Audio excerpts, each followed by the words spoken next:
April నెల 15వ తారీఖున మారేటువంటి రవిగ్రహము దాదాపుగా రవి శుక్ర బుధర్మాసం అన్నారు. అంటే ఒక నెల రోజుల పాటు ఈ మీనరాశిని వదిలిపెట్టి మేషరాశిలో ఆయన సంచరించబోతూ ఉన్నారు. అంటే ఏప్రిల్ నెల 15వ తారీఖున మేషరాశిలోనికి ప్రవేశం చేసి దాదాపుగా ఒక నెల రోజులు ఆ రాశిలోనే రవి తన యొక్క సంక్రమణాన్ని చేయబోతూ ఉన్నారు.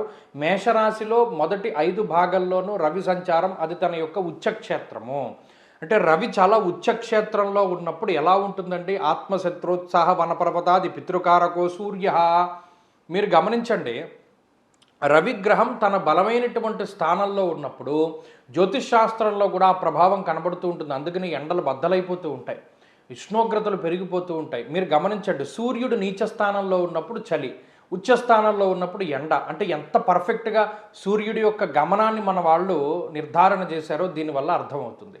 సరే, ఈ మేషరాశి యందు సంక్రమణం చేయడం వల్ల రవి యొక్క అనుకూలత ఒక 4 రాశుల వారి మీద ఉంటుంది. ఆ 4 రాశుల వారు విపరీతమైనటువంటి రాజయోగాన్ని అనుభవించడానికి అవకాశం ఉంటుంది. ఎందుకంటే రవి రాజకీయ గ్రహము, ఆయన యోగాన్ని ఇవ్వడం మొదలు పెడితే రాజయోగాన్ని ఇస్తాడు. సరే, మరి మేషరాశిలో రవి యొక్క సంచారం వల్ల ఏ రాశుల వారికి యోగం పడుతుంది అంటే మొట్టమొదటి రాశి మిథున రాశి. మిథున రాశి వారికి రవి తన యొక్క పూర్తి రాజయోగాన్ని ఇస్తాడు. తదుపరి కర్కాటక రాశికి విపరీత రాజయోగాన్ని కలగజేస్తూ ఉంటారు. తదుపరి వృశ్చిక రాశి వారికి రవి తన యొక్క విపరీత యోగాన్ని కలగజేస్తారు. అలాగే కుంభరాశి వారికి రవి రాజయోగాన్ని కలగజేసేటువంటి గ్రహంగా ఉంటారు. ఒక నెల రోజుల పాటు ఈ శుభ ఫలితాలని ఈ 4 రాశుల వారు సమానంగా అనుభవించడానికి అవకాశం ఉంటుంది. రవి ఇందాక చెప్పుకున్నట్టు ఆత్మశత్రోత్సాహ వనపర్వతాది పితృకారకుడు సూర్యుడు. అందువల్ల వంశపారంపర్య వ్యాపారాలు, వంశపారంపర్యంగా వస్తూ ఉన్నటువంటి ఆచార వ్యవహారాలు, ఆస్తిపాస్తుల్లో విభేదాలు ఇవన్నీ తగ్గుముఖం పట్టడానికి, ఆరోగ్యం అభివృద్ధి చెందడానికి, ఐశ్వర్యం అభివృద్ధి చెందడానికి, అలాగే మానసికంగా శారీరకంగా ఉత్సాహంగా ఉండడానికి, దేశాంతరవాసం చేయవలసి వచ్చినప్పుడు అక్కడ ఉండేటువంటి పరిస్థితుల్లో అనుకూలతలను పొందడానికి, ఇలా అనేక రకాలైనటువంటి అంశాల మీద రవి తన యొక్క ఫలితాలని చూపెడుతూ గ్రహ రాజుగా ఉన్నాడు. కాబట్టి మిగతా గ్రహాల తాలూకు చెడు ఫలితాలని కూడా పక్కన పెట్టి ఈయన శుభ ఫలితాలని అనుభవింపు చేసేటువంటి గ్రహం రవి. కాబట్టి ఈ 4 రాశుల వారికి చక్కటి శుభ ఫలితాలని ఒక నెల రోజుల పాటు ఏప్రిల్ 15 నుండి మే 15 వరకు మనం ఆశించవచ్చు. ఇక కొన్ని రాశులు ఉన్నాయి. ఈ రాశుల వారికి రవి తన యొక్క ప్రతికూలమైనటువంటి ఫలితాలని ఇస్తారు. ఏ రాశులు అంటే ప్రధానంగా ఏ రాశిలో రవి సంచారం చేస్తూ ఉన్నారో ఆ రాశి. అంటే మేషము, తదుపరి వృషభము, తదుపరి కన్య, తదుపరి మకరము. ఈ 4 రాశుల వారికి కూడా రవి తన యొక్క ప్రతికూలమైనటువంటి ఫలితాన్ని ఇస్తారు. ద్వాదశాష్టమ జన్మస్థ శన్యర్ కంగారక గురుహు. మనకి గోచారంలో వేధలు చెప్పేటప్పుడు ఈ శ్లోకం ఎక్కువగా చెప్తూ ఉంటారు. మరి ద్వాదశ అష్టమ జన్మస్థ, ద్వాదశము అష్టమము జన్మరాశి అర్ధాష్టమ రాశిల్లోనూ రవి సంచరించినప్పుడు కొంత ఇబ్బంది కలుగుతుంది. ఏ రకంగానూ ఉదాహరణకి మేషరాశి వారిని చూసుకున్నాము. ఈ దేహార్తి చిత్త సంతాప అన్నాడు. అంటే శరీరం ఎక్కువగా అలసిపోయేటువంటి స్థితి, కాలాన్ని అతిక్రమించి భోజనం చేస్తారు. అలాగే శరీరం నీరసించిపోతూ ఉంటుంది, అనారోగ్య సమస్యలు వస్తాయి, ఉత్సాహం ఉండదు అని అన్నారు మేషరాశి వారికి.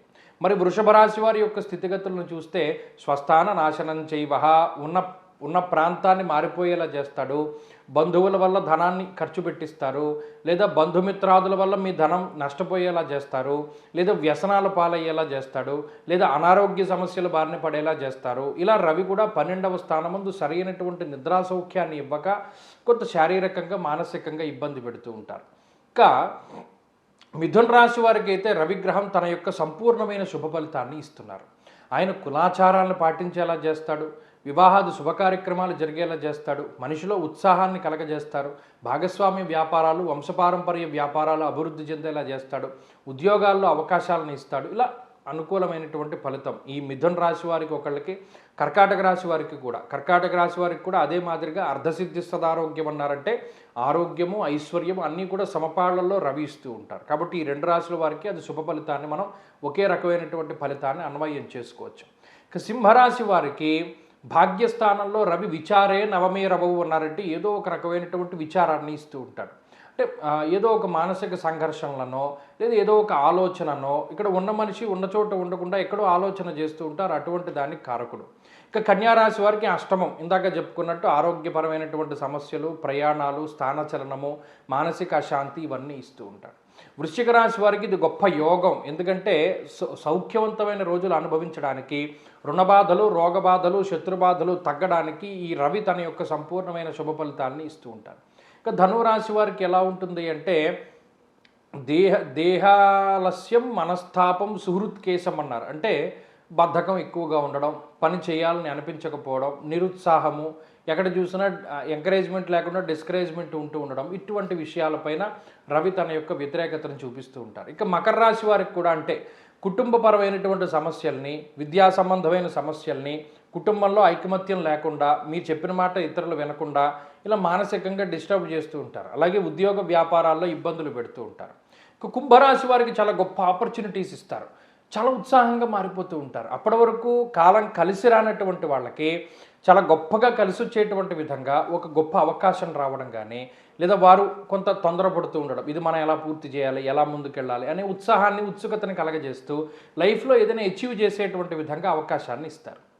ఇక మీనరాశి వారికి రవి ఏం చేస్తారు అంటే ఆయన మిశ్రమమైనటువంటి ఫలప్రదాత, అంటే ఆయన అంత గొప్ప శుభ ఫలితాన్ని ఇవ్వడు.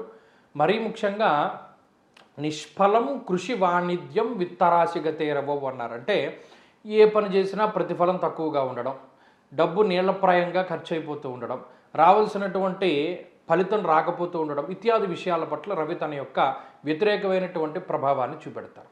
సరే, మరి అనుకూలించే ఫలితాలని చూసాము, వ్యతిరేకమైన ఫలితాలని, మధ్యస్థమైన ఫలితాలని చూడడం జరిగింది.